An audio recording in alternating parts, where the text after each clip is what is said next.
नमस्कार, सुलगता सवाल में आपका स्वागत है और मैं आपके साथ प्रिया बिस्ट। देश को हिला देने वाली दो बड़ी खबरें बताएंगे। पहली खबर मोदी सरकार के तगड़े बिल पर है, तो दूसरी खबर ने जम्मू कश्मीर के नेताओं को तबाह कर दिया है। तो सबसे पहले बात धमाकेदार बिल पर। 3 राज्यों में बम्पर जीत के साथ पीएम मोदी एक के बाद एक धमाकेदार एक्शन ले रहे हैं। इसी कड़ी में पीएम मोदी एक और तगड़ा बिल यानी वक्फ बोर्ड अधिनियम 1995 को निरस्त करने से संबंधित एक निजी विधेयक संसद में लेकर आए हैं, जिसने मौलाना मौलवियों में भगदड़ मचा दी है। विपक्षी पार्टियों के होश उड़ा दिए हैं, क्योंकि ये तगड़ा बिल वक्फ बोर्ड की संपत्तियों की जब्ती को लेकर आया है। इस बिल ने न सिर्फ कांग्रेस बल्कि सपा की तुष्टीकरण की राजनीति पर भी पानी फेर दिया है, जिससे तमाम सवाल सुलग रहे हैं। आखिर क्या है वक्फ बोर्ड पर आया नया विधेयक? संसद में मोदी के एक्शन से क्यों डरी सपा कांग्रेस? क्या वक्फ बोर्ड की सारी संपत्तियां होंगी जब्त? नए बिल से मौलानाओं में क्यों मची खलबली? इन सवालों ने सियासी हंगामा खड़ा कर दिया है, तो आगे कुछ और बताते हैं। उससे पहले मोदी सरकार के संसद में एक्शन की बात कर लेते हैं।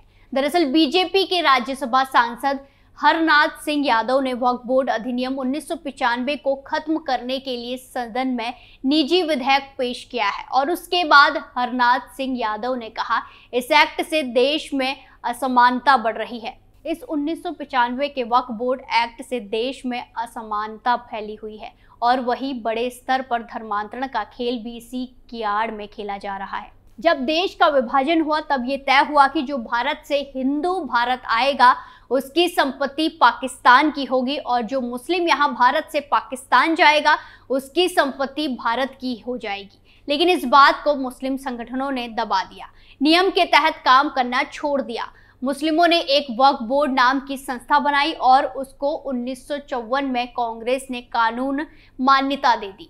फिर जितनी संपत्ति उस वक्त भारत से गए मुसलमानों की थी उसमें से 90% संपत्ति वक्फ बोर्ड की हो गई। फिर 1995 में कांग्रेस सरकार ने एक वक्फ बोर्ड एक्ट 1995 बनाया। इस वक्फ बोर्ड एक्ट में कुल 7 लोग होंगे, जिसमें से 5 मेंबर होंगे, एक सर्वेयर होगा, एक कार्य अधिकारी होगा और सभी मुस्लिम होंगे जो सारे फैसले लेंगे।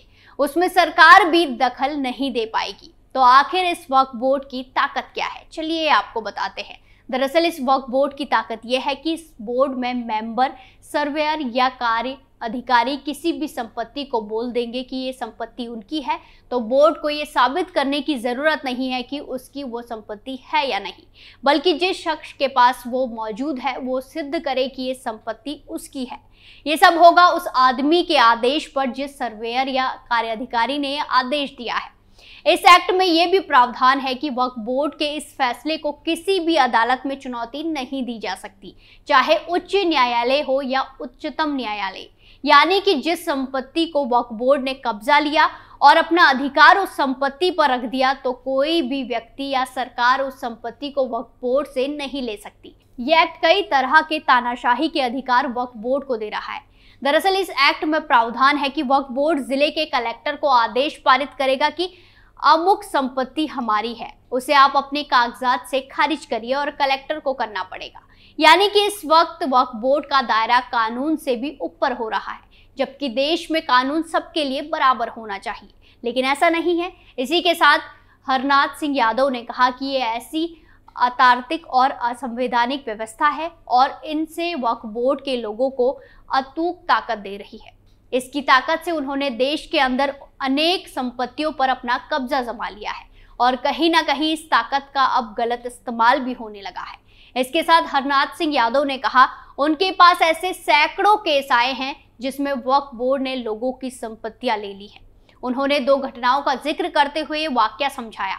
एक वाकया उन्होंने तमिलनाडु प्रदेश के त्रिची जिले के गांव का बताया। 1,500 आबादी है कुल और मात्र 7-8 घर मुस्लिमों के हैं और पड़ोस में ही एक शंकर जी का मंदिर है जो 1,500 वर्ष पुराना।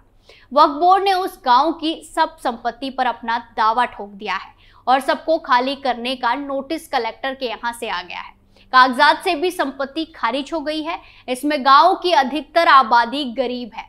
बाद में जब लोग थक हार गए तो उन्हें अब ऑप्शन देते हुए मुस्लिम धर्म स्वीकार करने का सुझाव दिया गया कि अगर वो ऐसा कर लेंगे तब उनकी जमीन बच जाएगी। यानी कि वक्फ बोर्ड अब जमीनों के नाम पर धर्मांतरण का धंधा भी चला रहा है, जो देश के लिए खतरनाक साबित हो सकता है। इसीलिए अब मोदी सरकार ने एक्शन तेज कर दिया है विधेयक लाकर, ताकि गरीब लोगों के साथ कहीं भी ज्यादती ना हो सके। इसी तरह का ऐसा ही एक वाकया महाराष्ट्र के सोलापुर जिले से सामने आया, जहां एक बस्ती में 250 करीब अनुसूचित वर्ग के लोग हैं। उनके पास एक नोटिस उनकी जमीन को खाली करने के लिए आया कि वो जहां रह रहे हैं वो वक्फ बोर्ड की है। वो दर दर भटके तो उनको भी इस्लाम धर्म अपनाने का ऑफर दिया गया। तानाशाही दिखाकर धर्म का धंधा वक्फ बोर्ड के नाम पर खेला जा रहा है। ऐसे में इस करतूत पर लगाम लगाना जरूरी है। वहीं हरनाथ सिंह यादव ने कहा कि ये विषय जमीन हड़पने के साथ साथ धर्मांतरण का भी है, और वो भी बड़े स्केल पर। वैसे भी धर्मांतरण देश के लिए एक खतरनाक मुद्दा बन गया है। अगर इस पर समय रहते लगाम नहीं लगाई गई तो देश विरोधी ताकत तेजी से पनप जाएंगी, जिससे देश को भारी नुकसान होगा। इसके साथ ही अब हरनाथ सिंह ने दावा किया कि वक्फ बोर्ड एक न्यायपालिका की सर्वोच्चतम को खंडित करता है, राज्य की शक्तियों को खंडित करता है और मनमाने तरीके से यह अभियान चल रहा है। हरनाथ सिंह यादव ने कहा कि इसीलिए उन्होंने प्राइवेट मेंबर बिल पेश किया है। अब इस बिल ने न सिर्फ धंधेबाजी में लगे मौलानाओं की नींद उड़ा दी है, बल्कि तमाम पार्टियां बेचैन हो गई हैं। क्योंकि मौलानाओं के जरिए ही उनकी राजनीति चमक रही थी। एक लिफाफा पहुंचाया जाता है और वोट बैंक सेट हो जाता है। अब ऐसे में जब मौलानाओं पर ही नकेल कसी जाएगी और विपक्षी पार्टियां काम नहीं आएंगी, तो जाहिर सी बात है मौलाना कांग्रेस हो या सपा सबका खेल खराब करेंगे। यही रीजन है कि जैसे ही ये बिल पेश हुआ वैसे ही कांग्रेस समेत पूरे विपक्ष का चरित्र सामने आ गया। ये सभी लोग मुस्लिम तुष्टीकरण में लगे हुए हैं। कांग्रेस हमेशा से विभाजन का काम करती रही है। दर्जनों ऐसे कानून हैं जो देश को बांट रहे हैं। इन्हीं में एक कानून जम्मू कश्मीर में लागू था, आर्टिकल 370, जिसे मोदी सरकार ने हटा दिया तो महबूबा हो या अब्दुल्ला परिवार सबकी बेचैनी बढ़ गई और ये लोग छाती पीटते हुए सुप्रीम कोर्ट पहुंच गए। हालांकि आज उस पर भी फैसला आने वाला है। विपक्षियों की उल्टी गिनती शुरू होने वाली है। कुल मिलाकर एक बात तो साफ है कि विपक्षी दल वोट के लिए कितना भी नीचे गिर सकते हैं, फिर चाहे किसी को फायदा ही क्यों ना हो। वहीं इस बिल को भी ज्यादातर सांसदों का समर्थन मिल गया है। सदन में मत विभाजन में 53 वोट पक्ष में आए और 32 वोट विपक्ष में आए। अब ये प्राइवेट बिल राष्ट्रपति के यहाँ जाएगा और वहां से सदन में आएगा कि इस पर विचार किया जाए। इसके बाद ये बिल अमल में आएगा। इसी बीच एक चौंकाने वाली रिपोर्ट भी देखने को मिली है। दरअसल देश में अरबों रुपए की संपत्ति वक्फ बोर्ड की है, जिस पर इसका असर हो सकता है। यूपी में सुन्नी वक्फ बोर्ड के पास कुल 2,10,239 संपत्तियां हैं, जबकि सिया वक्फ बोर्ड के पास 15,386 संपत्तियां हैं। उत्तर प्रदेश और बिहार में सिया और सुन्नी की अलग अलग संपत्तियां और बोर्ड हैं। सभी पर नए कानून आने के बाद हंटर चलने वाला है। वहीं सपा नेता इस कानून का नाम सुनते ही बौखला गए। समाजवादी पार्टी के जावेद अली खान ने आरोप लगाया कि सरकार अपना छद्म एजेंडा इस विधेयक के जरिए आगे बढ़ाना चाहती है। दूसरी ओर इलामारम करीम ने कहा कि हमारी पार्टी के अन्य सदस्यों ने भी इसके विरोध में राय जाहिर की है। वक्फ संपत्ति हमारा अधिकार है और इसका अन्य समुदाय से कोई लेना देना नहीं है। इस संवेदनशील मुद्दे को छूना ही नहीं चाहिए। इसी पार्टी के जॉन ब्रिटिश ने भी इस विधेयक का विरोध किया और कहा सरकार का मकसद समाज में वैमनस्य पैदा करना और ध्रुवीकरण करना है। तमाम पार्टियां वक्फ बोर्ड के अधिकारों को लेकर छाती पीट रही हैं। कोई कह रहा है कि वक्फ बोर्ड एक संस्थापित परंपरा है जिससे अन्य समुदाय का कोई सरोकार नहीं है, तो कोई मोदी सरकार पर ऐसे जानबूझकर छेड़ने का आरोप लगा रहा है। विपक्ष अब चिल्लाए या चीखे, देश हित के लिए जो फैसला ठीक होगा वही लिया जाएगा। सुलगता सवाल में आज के लिए इतना ही। नए मुद्दे के साथ फिर पेश होंगे, तब तक के लिए देखते रहिए कैपिटल टीवी। नमस्कार।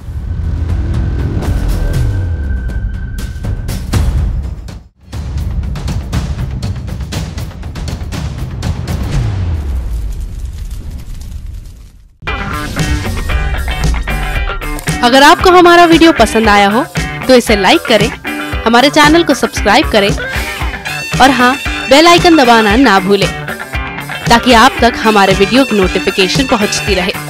आप अपना सुझाव हमें कमेंट बॉक्स में दे सकते हैं। हमारे साथ जुड़ने के लिए शुक्रिया।